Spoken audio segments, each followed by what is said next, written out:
오늘 베들레헴으로 돌아온 자들이라는 제목으로 말씀 함께 나누겠습니다. 여러분 살다 보면 소문을 들을 때가 있죠. 여러분 소문 들을 때 어떻게 반응하십니까? 소문이란 말은 말 그대로 한자를 풀이하면 들은 바란 뜻입니다. 이 소문은 여러분 사실관계랑 사실 별 상관이 없죠. 실체가 없기 때문입니다. 그래서 이것을 뜬 소문이란 말도 쓰기도 하고 풍문, 바람 같다 이런 말을 쓰기도 합니다. 왜 그러냐면 보통 소문은 그 소문이 흘러가는 동안 그를 전달하는 사람의 생각과 왜곡이 판단이 들어갈 수밖에 없습니다. 그래서 여러분 소문은 사실 믿기 힘들죠. 그래서 이 소문을 영어로 번역할 때는 루머라고 번역합니다. 루머.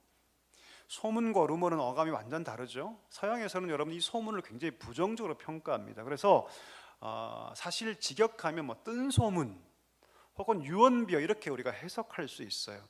지금의 우리가 한 정보가 딱 나오면 스마트폰으로 그냥 삽시간에 퍼지지만 오늘 본문의 배경이 되는 사사기 시대는 그렇지 않았습니다. 말 그대로 소문은 소문이었고 어떤 소문을 들었을 때 이것이 진실인가 아닌가를 판단할 것은 객관적 자료가 아니라 그 소문을 들은 사람의 마음가짐이나 생각에 있었습니다. 오늘 나오미가 소문을 듣죠. 남편이 다 죽고 두 아들까지 죽은 그 나오미가 어떤 소문을 듣냐면 하나님께서 자기 백성을 돌보셨다라는 소문을 듣습니다. 이건 소식이 아니라 소문이죠. 건너 온 소문이죠. 하나님께서 자기 백성을 돌보셨다는 소문. 자, 여러분이라면 지금 이 말씀의 맥락 속에서 여러분이라면 이 소문을 믿고 움직일 수 있겠습니까? 고통과 절망 가운데 살던 나오미. 그런데 오늘 본문에 보니까 이 나오미는요, 이 소문을 진실이라고 믿습니다. 그리고 움직이기 시작해요. 10년간 살았던 그 모든 삶을 다 정리하고 베들레헴으로 가기로 그가 결정합니다. 여러분 생각해 볼까요? 지금 이 나오미가 이 소문을 믿을 수 있는 그런 상황인가요?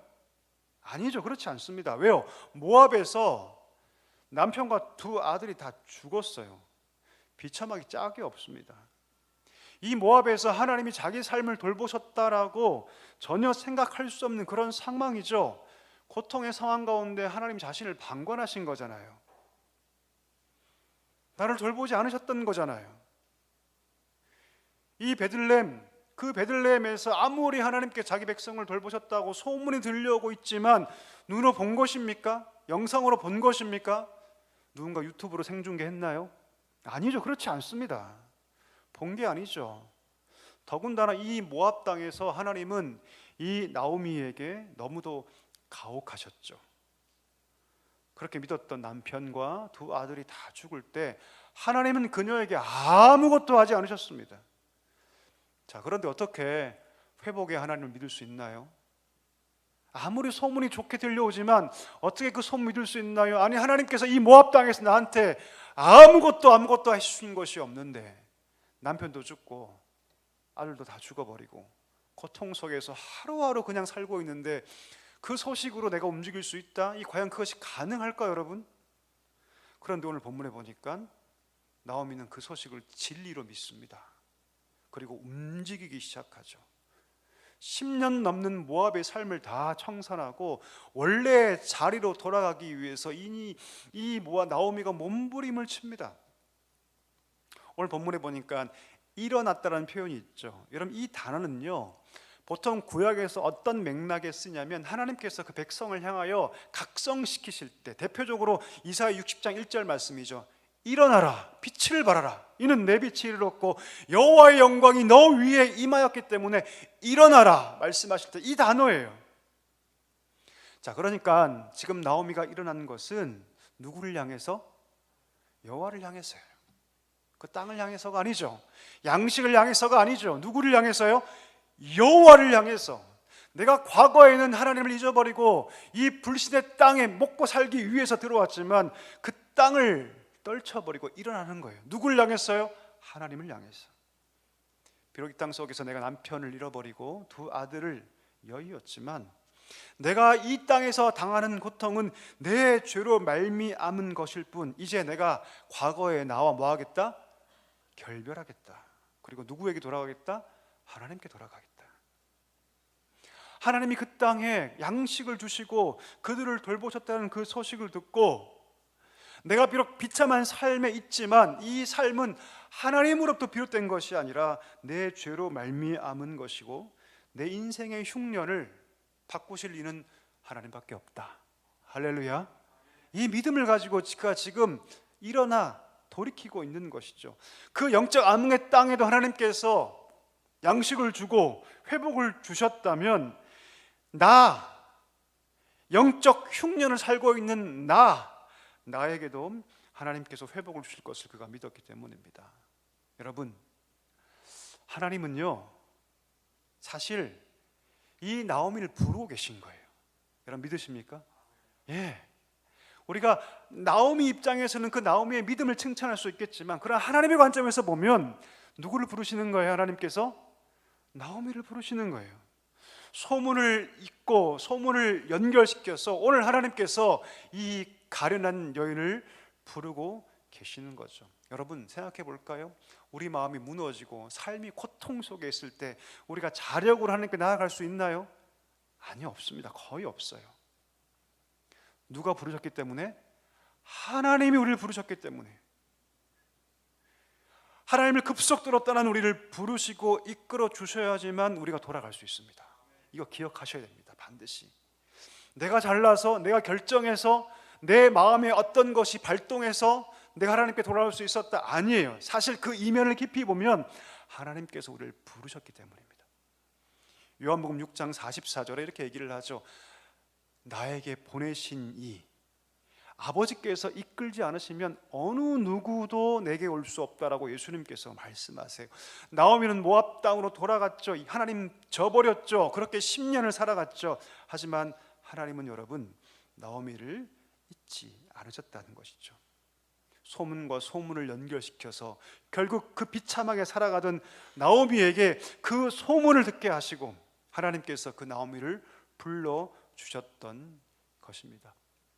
여러분, 오늘 말씀을 우리가 함께 나누면서 한번 생각해 보기를 원합니다. 여러분은 지금 모압에 살고 계십니까? 아니면 베들레헴에 살고 계십니까?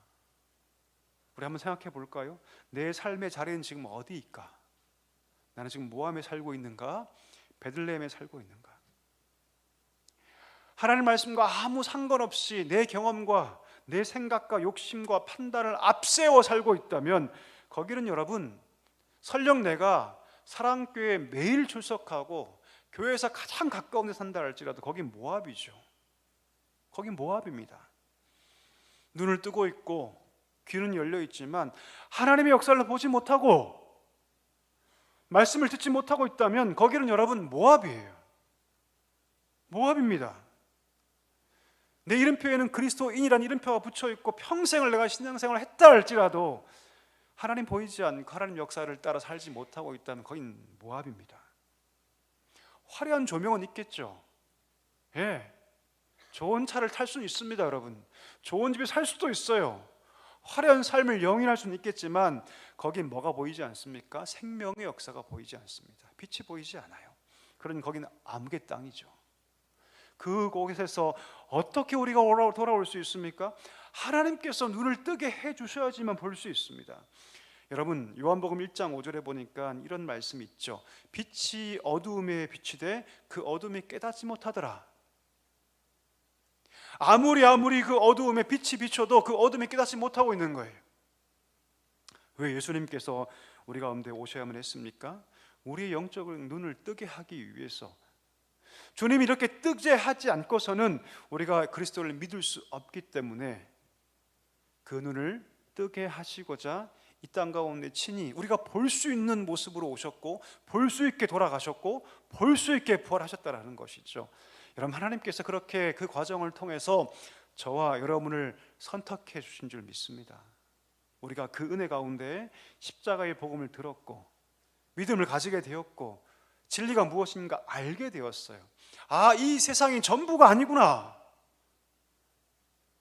내 삶이라는 게 영혼의 빛 띄어보면 한낮 점과 같고 잠깐 켜졌다 꺼져버리는 촛불처럼 너무나 유한하구나. 내가 세상의 영광, 그 빛이 전부라고 여겼는데 사실 더 큰 빛이 있고 더 큰 영광이 있구나. 이 세상이 영원하다고 느꼈는데 그렇지 않구나. 진짜 영원한 건 따로 있구나. 내가 세상이 전부인 걸 알고 그렇게 집착하며 살아왔는데, 하중바둥 살아왔는데 그렇지 않구나. 그게 전부가 아니구나. 이것을 하나님께서 복음 가운데 알게 주셨다는 것이죠. 그러니 여러분, 구원받은 백성은 반드시 이 고민해야 합니다. 어떤 고민입니까? 그러면 이 삶을 선물 받았다면, 이 구원을 내가 선물 받았다면 어떻게 하면 하나님을 더 깊이 알 수 있을까? 할렐루야. 이게 성도의 고민이 돼야 돼요, 여러분.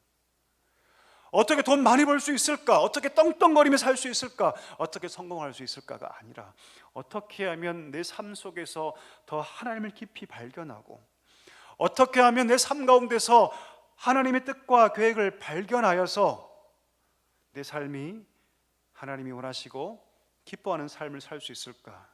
그렇게 고민하고 물어봐야 되는데, 안타깝게도 여러분, 정반대인 경우가 훨씬 더 많아요. 내가 예수를 이만큼 믿었으니 됐지. 내가 10년, 20년 신앙생활을 했으니 됐지. 성경 저거 내가 다 아는 건데 뭘 저렇게 목사님 핏대 세우면서 얘기를 하지? 그래, 한 시간 잘 보내다가 그냥 주일 보내자. 주일을 하나님께 드리는 게 아니라 주일을 그냥 보내는 거죠. 예배를 하나님께 드리는 게 아니라 예배를 그냥 보는 거죠. 방관자가 되고 구경꾼이 되는 거죠. 마음은 다 죽어 있고 싸그리 식어 있는데 예배를 드렸다고 얘기를 하고 주일을 성수했다고. 아니죠, 여러분. 그거 아닙니다. 그렇지 않습니다, 여러분. 예수를 믿는 거 이만큼 됐으니 하나님, 그러면 이제부터는 세상을 잘 살 수 있는 방법을 알려달라고 말하는 것이 지금의 시대입니다. 하나님 나라를 사모하라고 하나님 백성으로 세워주셨는데, 하나님 나라를 사모하는 것이 아니라 세상을 사모하죠. 어떻습니까? 분명히 주기도문을 통해서 우리에게 일용할 양식을 구하라고 말했는데 우리는 일용할 양식을 만족하지 않습니다. 하나님, 일용할 양식, 하나님 뭣도 모르시는군요. 일용할 양식 가지고는 살아갈 수가 없습니다. 일용할 양식으로 어떻게 자녀를 교육시키고, 일용할 양식으로 어떻게 우리가 배부르며, 일용할 양식으로 어떻게 우리가 세상에 성공할 수 있나요? 그 불가능한 거 아닙니까? 그리고 더 구하고 더 구하죠. 그럼 출애굽기 16장 4절에 보니까 하나님께서 원망하는 이스라엘 백성이 이렇게 말씀하세요. 한번 읽어볼까요? 우리 자막 보시고 우리 같이 한번 읽어보겠습니다. 시작. 그때 여호와께서 모세에게 이르시되, 보라, 내가 너희를 위하여 하늘에서 양식을 비같이 내리리니 백성이 나가서 일용할 것을 날마다 거둘 것이라. 이같이 하여 그들이 내 율법을 준행하나 아니하나 내가 시험하리라. 불평 가운데 탐욕하며 하나님을 시험하고자 했던 이스라엘 백성들, 하나님께서 그들이 뭐라 말씀하시냐면, 좋다, 내가 저 하늘에서 비같이 양식을 너에게 줄 것이다. 내가 불평하고 있는데, 나를 지금 시험하고 있는데 옳게, 좋다, 내가 너희에게 그렇게 원하는 그 양식을 빛처럼 너에게 줄 것이다. 이게 뭡니까, 여러분? 만나죠, 만나. 만나가 무슨 뜻입니까? 이게 뭐냐는 뜻이에요. 이게 뭐냐? 히브리어로 만나가 어떤 맛입니까, 여러분? 꿀 섞은 과자 맛이에요. 여러분, 조총유과라는 과자 혹시 아십니까? 한번 드셔보세요. 이게 만나 맛입니다. 꿀 섞은 과자 맛. 여러분, 광야를 걸어갈 때 얼마나 힘듭니까? 물도 못 마시고 그 고통 속에서 여러분, 이 단계 딱 들어가면 아마 눈이 빡 하고 떠였을 것 같아요. 얼마나 맛있는 것일까요? 근데 조건이 있죠. 하나님께서 어떤 조건을 하십니까? 하루 분량만 거둬라. 많이 거두어도 하루 지나면 먹을 수가 없다라고 말씀하세요. 아니, 많이 모아두면 좋은 거 아닙니까? 그때그때 필요한 양만큼 먹으면 좋은 거 아닙니까? 여러분, 어떻게 우리가 주식만 먹습니까? 야식도 먹어야 되잖아요, 그렇죠? 밤에 배고플 때 출출한데 그 만나 꺼내서 먹는 거예요, 여러분. 얼마나 좋습니까? 그런데 하나님 그거 허락하지 않습니다. 아니, 하나님 입장에서도 보면 매일 하나님께서 불편하게 그 만나 주시지 않아도 되는 거 아닙니까? 여기 하나님의 의도가 있죠. 하나님께서 진짜 원하시는 것은 그 줄인 백성, 그 탐욕의 백성에게 만나를 주신 것 그 이상을 하나님께서 원하시는데, 그게 뭐냐면 만나를 통해서 하나님을 의존하는 법을 배우라. 한번 따라할까요? 하나님을 의존하는 법을 배우라. 더 많이 가지려고 욕망의 노예가 되지 말고 하루하루 하나님을 의존하는 믿음으로 살아라. 욕망의 힘으로, 탐욕의 힘으로 내가 가진 그 물질을 모아놔서 그 물질의 힘으로 사는 것이 아니라 뭐로 살아라? 믿음으로 살아라. 내가 너희를 채울 것이니 믿음으로 살아라. 하나님께서 이것을 우리에게 요구하셨다라는 것이죠. 여러분, 하나님은 똑같이 지금도 우리에게 말씀하시고요, 행하고 계십니다. 하나님 진짜 중요한 것은요, 우리가 믿음으로 사는 것을 가장 기뻐하세요. 여러분, 아멘이십니까? 우리가 더 많이 버는 거 중요하지 않습니다. 예, 여러분, 우리한테는 중요할 수 있겠지만 하나님께는 중요하지 않아요. 큰 평수에 사는 거 우리한테는 중요할 수 있겠죠. 그러나 하나님께 중요하지 않습니다. 좋은 대학, 높은 지위를 얻고 힘과 권력을 누리며 살아가는 거 우리한테는 좋을 수 있고 나를 바라보는 제3자한테는 중요할 수 있겠지만 하나님께는 중요하지 않아요. 여러분, 하나님께 중요하지 않습니다. 하나님은요, 우리가 믿음으로 살긴 것에 기뻐하시고 거기에 주목하고 계신다는 것이죠. 그때까지 하나님께서 기다리세요. 오늘 하나님께서 10년 동안 나오미를 기다리셨듯이 하나님은 끊임없이 우리를 설득하시고 돌이키시고 우리를 기다리고 계신다는 것이죠. 여러분, 믿음이 성장하는 것은 어떻게 성장합니까? 그냥 될까요? 그럼 저를 한번 봐주십시오. 그냥 믿음이 성장합니까? 제가 어제 뉴스를 보니까 한 여자분께서 남자친구, 남친과 함께 거리를 가다가 복권 파는 곳이 눈에 보여서 복권을 샀답니다. 남자친구는 로또를 사고 여자친구는 연금 복권을 산 거예요. 몇 장을 샀대요. 근데 남자친구는 꽝이었고 여자친구는 1등과 2등이 당첨이 된 거예요. 21억. 엄청난 돈이죠, 여러분. 너무 고맙다고 감사하다고 막 이런 글이 적혀 있더라고요, 여러분. 여러분, 우리 신앙도 이렇게 어쩌다 그냥 될까요? 그렇게 그냥 성장하게 될까요? 그냥 이렇게 살다 보면 어쩌다 신앙이 좋아집니까? 로또 같이 복권처럼 그렇게 신앙이 그렇게 됩니까? 갑자기 뻥 하고 좋아지던가요? 아니요, 그렇지 않습니다. 우리가 건강해지기 위해서 좋은 음식 먹어야 되고요, 야식 다 끊어야 되고요, 맵고 달고 짠 거 다 끊어야 됩니다.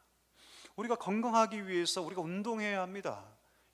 운동하는 것이 여러분 쉬운가요? 어렵습니다. 우리가 보통 문지방을 넘어가야 한다고 하죠.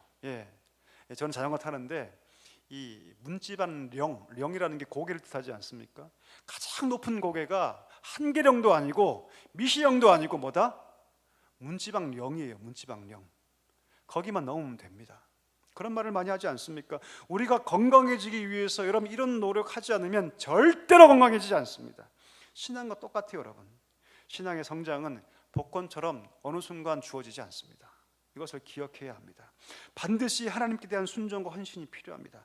자발적 순종을 하나님께서 요구하시기 때문이죠. 만약 나오미가 오늘 이 소문을 듣고 여전히 자기 삶을 비관하고 여전히 자기 삶의 자리에서 자기 인생을 저주하고 있었다면, 그 자리를 박차고 일어나지 않았다면 이런 변화가 가능했을까요? 아니요. 만약 우리의 인생이 모압의 인생이다, 하나님도 보이지 않고 말씀도 들리지 않고 내가 주일날 교회는 나오지만 하나님의 회복을 내가 경험하지 못한다면 베들레헴을 향하여 우리가 일어나야 되지 않겠습니까? 하나님께서 오늘 우리에게 그런 결단과 순종과 헌신을 요구하신다는 것이죠. 이것이 없는데 어떻게 우리 삶 가운데 생명의 역사가 일어날 수 있습니까? 여러분, 작년 7월에 청주 오송 지역에서 궁평 지하차도에서 급속도로 비가 와가지고 침수가 발생해서 14명이 죽었습니다. 침수된 버스 하나에서만 5명이 안타까운 죽음을 맞이했습니다. 버스에 물이 차오르죠. 이런 버스에 물이 차오르는데 그때 막 화장하는 사람이 있을까요, 없을까요? 버스에 막 물이 차오르는데 친구와 카톡하는 사람이 있을까요, 없을까요? 없죠. 내 눈앞에서 지금 물이 차오르고 있는데 뭐 해야 합니까? 탈출해야 합니다. 내 인생 가운데 하나님의 심판이라는 물이 차오르고 그런 모압에 내가 지금 있다면 우리가 뭐 해야 합니까? 하나님께 돌아가야 합니다. 하나님께 돌아가야 한다. 내가 더 이상 모압 땅에 있으면 안 된다고 선포하며 하나님께 돌아갈 때 비로소 우리 가운데 생명의 역사가 일어나는 줄 믿습니다. 여러분, 하나님의 부르심을 우리가 들어야 합니다. 우리 바라기는 우리 나오미처럼 이 죄악과 고통의 땅에서 약속의 땅을 향하여, 회복의 땅을 향하여 하나님께 나아오는 우리 모두가 될 수 있기를 간절히 소망합니다. 하나님께 돌아올 때 그때 비로소 생명의 역사는 시작된다는 사실을 우리 기억할 수 있게 되기를 간절히 소망합니다. 자, 두 번째 단락을 볼 텐데요. 그렇게 여러분 나오면 돌아갈 때 두 며느리를 부릅니다. 그리고 뭐라고 얘기합니까? 내가 돌아가라. 가서 새 인생을 살아라. 왜 이런 말을 할까요, 여러분? 하나밖에 없는 몸, 그나마 두 며느리가 있으면 좋은 거 아닙니까? 자기를 보살펴주고 공양해 줄 수 있는 자들이니까 있으면 좋은 거 아닙니까? 그런데 여러분, 나오미는요 두 며느리를 보내려고 합니다. 왜 그랬을까요? 생각해 볼까요? 지금 나오미는 실패자의 인생으로 돌아가야 합니다. 가족도 친척도 고향 땅도 다 버렸던 자가 가장 비참한 모습으로 돌아가야 합니다. 얼마나 수군대고 얼마나 손가락질을 할까요? 더군다나 여러분, 이 두 명의 며느리는 모압 여인들입니다. 이스라엘 여인들이 극도로 혐오하는 사람들이죠. 그들이 가서 받을 냉대와 비난과 그 혐오, 그거 다 알고 있었던 것이죠. 그래서 뭐라고 합니까? 돌아가라. 그때 큰 며느리 오르발은 돌아가죠. 예, 여러분, 성경은요 이 오르바의 행동에 대해서 비난하지 않습니다. 왜요? 돌아가면 얼마나 끔찍할 것을 다 알고 있기 때문이죠. 그런데 놀랍게도 또 다른 며느리였던 룻은 정반대의 삶을 우리에게 보여주고 있죠. 우리 14절 한번 읽어볼까요? 14절 같이 한번 읽겠습니다. 그들이 소리를 높여 다시 울더니 오르바는 그의 시어머니에게 입 맞추되 룻은 그를 붙쫓았더라. 아멘. 뭐라고 얘기합니까? 붙쫓았다. 룻은 돌아가지 않았다라고 얘기합니다. 여러분, 이 표현은요 딱 붙어 떨어지지 않는 것을 의미합니다. 이 다바크란 단어거든요. 다바크. 이게 어떤 행동을 묘사하냐면 꽉 달라붙어 있다, 막 굳게 잡고 늘어지다, 이런 뜻이에요. 여러분, 이 단어가 놀랍게도 어디 쓰이냐면 창세기 2장에 보면 하나님께서 결혼을 명령하실 때 이렇게 말씀하시죠. 남자가 부모를 떠나 그 아내와 합하여 둘이 한 몸을 이룰지다. 둘이 합하여 할 때 이 합하여가 이 다바크란 단어예요. 그러니까 둘이 절대로 서로 악착같이 붙어 있어라. 서로 굳게 잡아서 늘어지지 마라. 이런 뜻이에요.